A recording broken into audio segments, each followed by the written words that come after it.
অতএব এখানে খুব ভালো একটা পজিটিভ দিক আছে। যারা অনেকদিন ধরে প্রিপারেশন নিচ্ছ, যারা ফ্রাস্ট্রেশন হয়ে গেছিলে, যারা পুরোপুরি একদম ফেড আপ হয়ে গেছিলে, গতকাল থেকে রেজাল্ট দেখার প্রবণতা শুরু হয়েছিল। আজকে সকাল পর্যন্ত সেটা চালিয়ে আছে। এসএলএসটি 9-10-এর রেজাল্ট গতকালকে দিয়েছে। আজকে অনেকেই দেখেছে, কালকে রাত পর্যন্ত সবাই মোটামুটি দেখে নিয়েছে। যেটা অনুমান ছিল আমার, সেটাই মোটামুটি বাস্তবায়িত হচ্ছে। যে স্কোর আমি যেটা বলেছিলাম যে 53-54 যদি স্কোর হয়, এবং সেই ক্ষেত্রে যদি ফার্স্ট ক্লাস এমএতে থাকে, তাহলে 64 বা 65 এরকম এইরকম একটা যদি থাকে, তাহলে কিন্তু ডাক পাওয়ার সম্ভাবনা আছে। কেমন করে দেখো, 11-12-এর সঙ্গে কিন্তু এইখানে মেলালে চলবে না। 11-12-এর যেখানে ভ্যাকেন্সি 550 বা 600-র কাছাকাছি ছিল, সেখানে 9-10-এ 3300 প্লাস। এবার এই 3300 প্লাস ভ্যাকেন্সিতে আমরা ধরে নিচ্ছি যে 9-10-এর যারা 11-12-এর যেই 500 বা 600 ক্যান্ডিডেট ছিল, তারা এখানে ডাক পাচ্ছে এক্সপিরিয়েন্স নাম্বারের জন্য।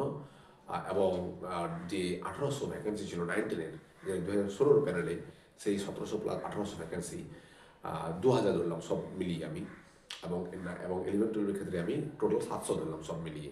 তো 2000 প্লাস 700 2700, তাহলে 2700 ভ্যাকেন্সিকে যদি বাদ দেওয়া যায়, তাহলে 3300 ভ্যাকেন্সির এগেস্টে প্রায় 5200-5300কে ডাকতে চলেছে ফার্স্ট ফেজ অফ ভেরিফিকেশনে। তো সেটা 5500 হতে পারে যদি লাস্ট কাট অফ মার্ক যদি সবারই সমান থাকে। তাহলে 2700-র মধ্যে যদি আমরা মানে 5500-র মধ্যে যদি 2700 বাদ দিয়ে দিই, তাহলে 27 দুগুণে 54 তাহলে অলরেডি 2800 ভ্যাকেন্সি পড়ে থাকছে, মানে ফ্রেশারদের জন্য। যারা ইন সার্ভিস টিচার, তারা 11-12 পেয়েছে, ভালো কথা। 11-12-এর ইন সার্ভিস টিচাররাও এখানে চলে আসছে, 9-10-এর ইন সার্ভিস টিচাররাও এখানে চলে আসছে। টোটাল 2700 তাদের।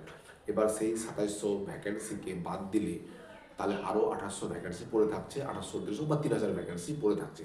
এই 2500 থেকে 3000 ভ্যাকেন্সি পুরোপুরি ফ্রেশারদের।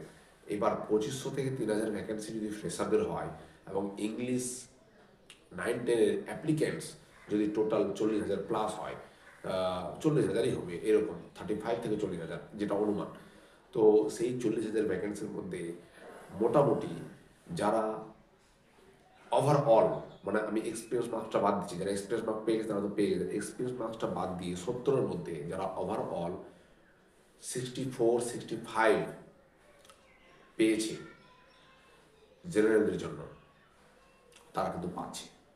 এবার তোমরা বলবে যে এত কম নম্বর কী করে হবে?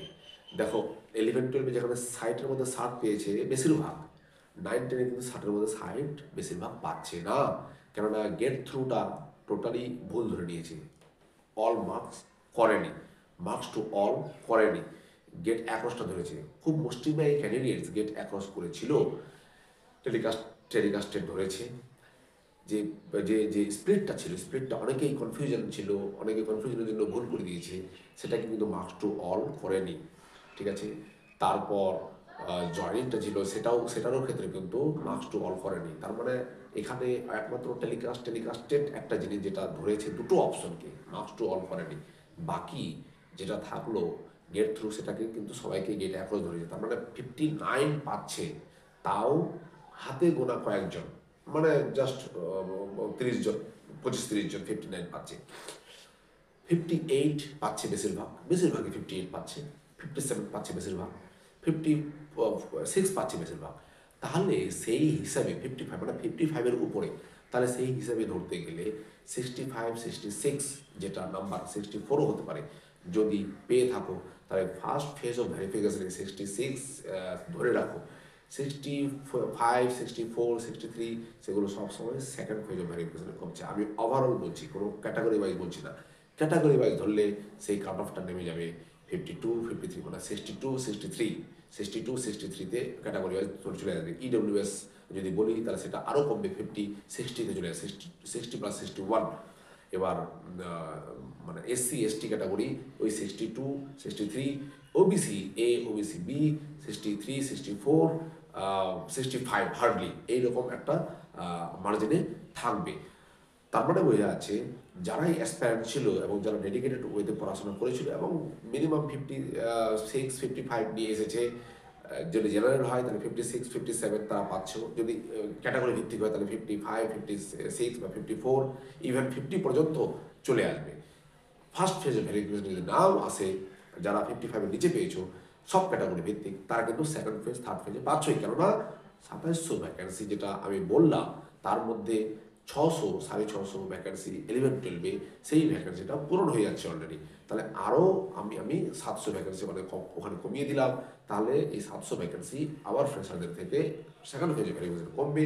তার মধ্যে যারা এক্সপিরিয়েন্স টিচার আছে, প্রাইমারি টিচার, কন্ট্রাকচুয়াল টিচার, বাকি সবগুলো ভোকেশনাল টিচার আমরা দেখে এসেছি, কমিশন 11-12 ভেরিফিকেশন সেগুলোকে টোটালি বাদ দিয়ে দিচ্ছে, সেগুলোর এক্সপিরিয়েন্স মার্ক ধরছে না। তার মানে এটা অটোমেটিক যে 9-10-এও তাদেরকে এক্সপিরিয়েন্স মার্ক ধরবে না, তারা যাবেই না হয়তো ভেরিফিকেশন করতে। তো এই ক্ষেত্রে প্রচুর বাদ যাচ্ছে। 9-10 11-12 যদি 73 জন বাদ যেতে পারে, 9-10-এ 33-এর মধ্যে তোমরাই অনুমান করো যে কতজন বাদ যাবে। অতএব এখানে খুব ভালো একটা পজিটিভ দিক আছে। যারা অনেকদিন ধরে প্রিপারেশন নিচ্ছ, যারা ফ্রাস্ট্রেশন হয়ে গেছিলে, যারা পুরোপুরি একদম ফেড আপ হয়ে গেছে,